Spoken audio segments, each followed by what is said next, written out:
હવે જે ખીમડીયો ધૂણો છે ને ત્યાં આટણ જુનાગઢ ની અંદર નગરપાલિકા વાળે 150 રૂપિયા ટિકિટ કરીને બારે ઉઠીને ધૂણતો એને ખમા ખીમડીયો મારું ન લેવાય ત્યાં બાપો 150 લે એકાદી તો ફી બંધ કરાવો એટલે એને મહાપુરુષોએ આ તમને કીધું બાપા મેકરણ દાદાએ કીધું કુળદેવ કરતા કૂતરી હારી તમે જે માતાજીને પૂજો છો ને એની કરતા કૂતરી હારી જો ઘરમાં કદાચ સોર ખાઈપકા હોય ને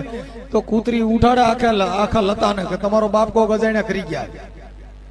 મેલડીએ કોઈ દી ઉઠાડે નહીં રહેવા દો તમારા બાપ ફોન અને વેડલા ને બધું કાઢી ગયા છે ભોળાદના અનુયાયી હતા ને મને ધમકી મારે છે કે તમે ભોળાદના આમ શું કીધું તે બાપા ભોળાદ મારે દેવને જ મોકલો ને મને મૂંગો બનાવી દે પૂરા ને કયો મારી ગાડી પલટી મારી જાય દાખલા ગાઈ ને મેં દારૂ નું ગાયું ને તો ભૂવેને ખબર જ નહોતી અરે સાંભળે મારી એ અઢી કોથળી ના વેરાગની દેવી તને મારી જોઉજી તો ઓલા ભૂવા કે કોઈને ખબર નહીં આ દેશી નું ગાઈશ પણ મારી તારી ભરતીમાં ફેર પીડ્યો મારી કાતો તારો હાથો હણી એ મારી ડાળિયા ડુંગરી લઈને મારી 5 વાગે પીવા બેહું મારી 12 વાગે લગડ પાછી પડું ને તો મારી બાપની દેવીને ખોટ બે તોય ઓલા કોથળિયા ધૂણ્યા તોય પાછા જ ન પડ્યા હાર જેટલા ભુવા છે ને એની છોકરીઓ ભાગી ગયું પોલીસ સ્ટેશન જવું પડ્યું એને ખબર નહોતી મારી છોકરી બાથરૂમ માંથી વાતો કરે છે ખમા બાથરૂમ માંથી હાઈન બાઈ લગે છે એને ખબર નહોતી આ તમારો બાપ ને આવડા ઉધા પડીને પૈસા લાગે મારી મને કઈક દે આ તારો બાપ બીજું મેળ નો આવ્યું એટલે ધૂણો જીવડો જીના ઘર નો મેરા આવ્યા આમાં એક દેવ છે ને બીજું દેવ મારો બાપ આવે તોય નો આવે હમણાં ભોળાદ નો વિવાદ હાલે છે મારા લગભગ ઓડિયોમાં એક છોકરો આપઘાત કરી ગયો એમાં જે ભોળાદના અનુયાયીઓ હતા ને મને ધમકી મારે છે કે તમે ભોળાદના આમ શું કીધું તે બાપા ભોળાદ મારે દેવને જ મોકલો ને મને મૂંગો બનાવી દે પૂરા ને મારી ગાડી પલટી મારી જાય કે મારી જીભાન કે કાન બંધ થઈ જાય સાહેબ એ દેવમાં તાકાત નથી અને ફોનમાં વાત કરવી પડે છે આપણી બાયુ બસાર્યું દિશામાના વ્રત રહીને મરી ગયું હાંડિયા વાળી દેવને લેવી એ તાકે ભોળા દારૂ મુકાવી દે તને આ ગાડીઓમાં તો આવે હાંભળો ભાઈ ઝાલા પૂરો બોલું ભાઈ અને તારું દિલડું ચોખ્ખું હશે તો મારો દેવ તને કામ કરશે હું દિલડું ચોખ્ખું તમારો ડોગ બે પીને બેઠા તને ખબર નથી કોઈને કાંઈ કહો અને જેટલા મુખ્ય એવા તેની પાછા આવીને બે ત્રણ વધારે લેવા માંડ્યા દાદાને ફરતા બેઠા ને 50% દુઃખ આ બેઠા મટાડ દો બોલો છે મંજૂર હું કહું એમ હાલશો ને તો ભાઈઓ રહ્યા એ વ્યસન મૂકી દો ને બેનું રહ્યા એ ફેશન મૂકી દો 50% નડતર દૂર બોલો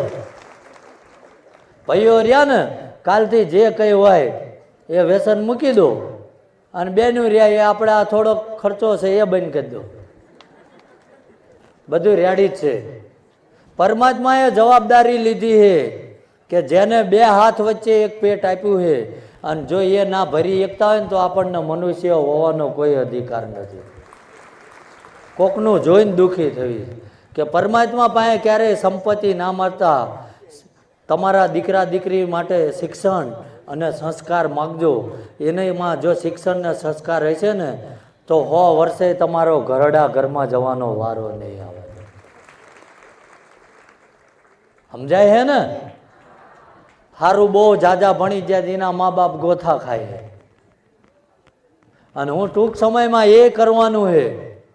કે એને રાખવા છે એની સેવા કરવી છે કે એને એવું ના થાય કે આખી જિંદગી આ છોકરા હાટું ભેગું કર્યું અને અંતમાં એમના લગ્ન થયા ને અમને ધક્કા માર્યા અને જીવન મરણ ગાળ્યું ખાઈને કાઢે છે ને મારે એ નથી જોતું એને એમે કેવું આય આવજો ને આખો દાડો ઠાકરની માળા કરો 2 ટાઈમ રોટલો હું આપીશ તમને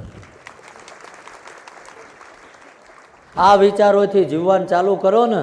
અને આજ જો નાભીની કરને કહેજો કે આજ લગીને જ્યાં ભટક્યા હવે જે થયું એ પણ આજ અમારા જે કંઈ કરમનો ચિઠ્ઠો છે એ ઠેલો અહીં મૂકીને જવી છે અને આજ ઠાકર કાલથી જે અમારા આરાધ્ય દેવ કુળદેવી છે એનું ભજન જે દિવસે નોકરી ધંધે જાઓ રાત તો આપણા બાપની છે ને ગલ્લે જ્યાં ત્યાં જાપે વહટ્યું કરો એની કરતાં સાંજે અડધો કલાક ભજન કરો 2 માળા કરો આ તો એકવાર મંદિર આવ્યા હતા પણ આપણને એમ કે હવે મારું સારું થઈ જ જશે ને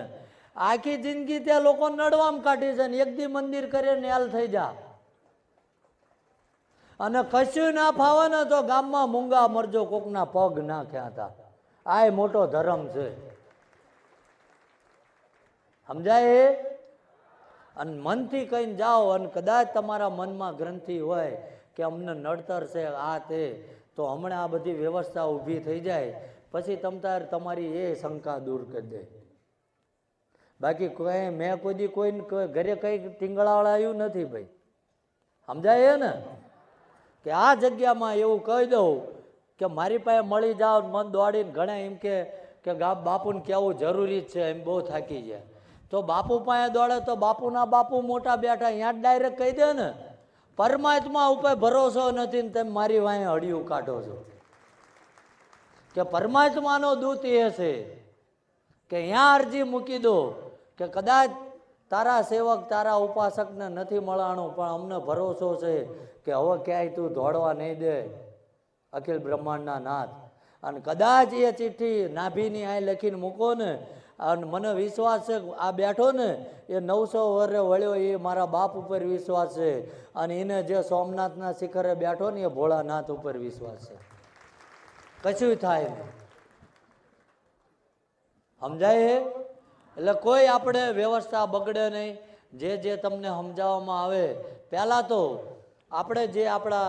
વ્યસન મુક્તિ માટે આવ્યા છે એટલે પહેલાં એમને